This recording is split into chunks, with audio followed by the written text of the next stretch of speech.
ক্ষমা খুজিও তৎপোৱা নাই বংগকন্যা মৰ্মিতাই। মই আপোনালোকৰ ওচৰতে কৰৰ জোৰে ক্ষমা খুজি আছোঁ। মই আশা কৰিছোঁ আপোনালোকে মোক মাফ কৰি দিব বুলি।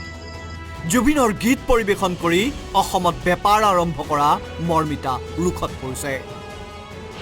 নাকচ কৰা হৈছে ইখনৰ পিছত ইখন অনুষ্ঠান। গাটো নচুৱাই মিচিকীয়া হাঁহিৰে দৰ্শকৰ মন জয় কৰা সংগীতৰ বেপাৰী মৰ্মিতাই জুবিনৰ গীত পৰিৱেশনৰ দুঃসাহস নকৰাই ভাল আছিল।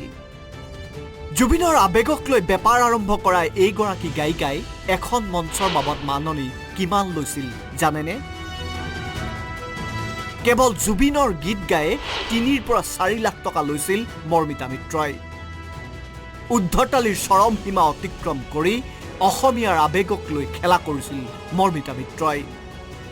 বেসুৰা আৰু ভুল উচ্চাৰণেই নহয়, জুবিন গাৰ্গৰ পৰিচিত গীতসমূহো নিজৰ সুৰত গাইছিল বেপাৰী গায়িকাই। জুবিনৰ নাম লৈ অসমত সংগীতানুষ্ঠান কৰাৰ সুবিধা লৈছিল এইগৰাকী চতুৰ বংগকন্যাই।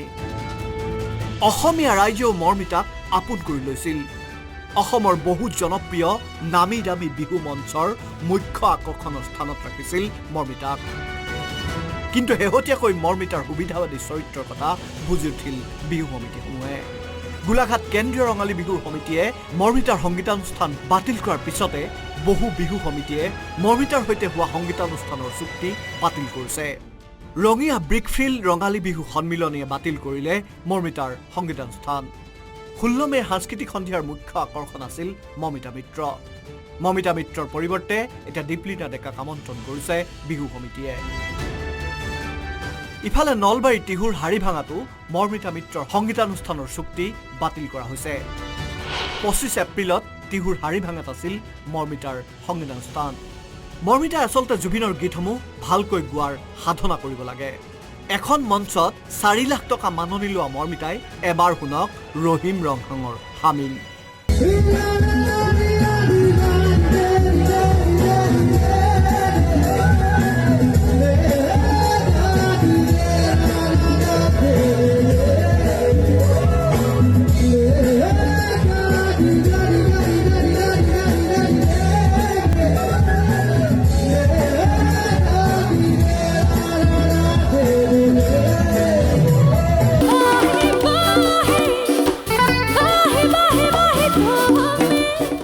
মোটা অংকৰ মাননি লৈ জুবিন গাৰ্গৰ গীত বিকৃত কৰা কোনো অসমীয়াই সহ্য নকৰে। ব্যুৰো ৰিপৰ্ট, আসাম টক্স।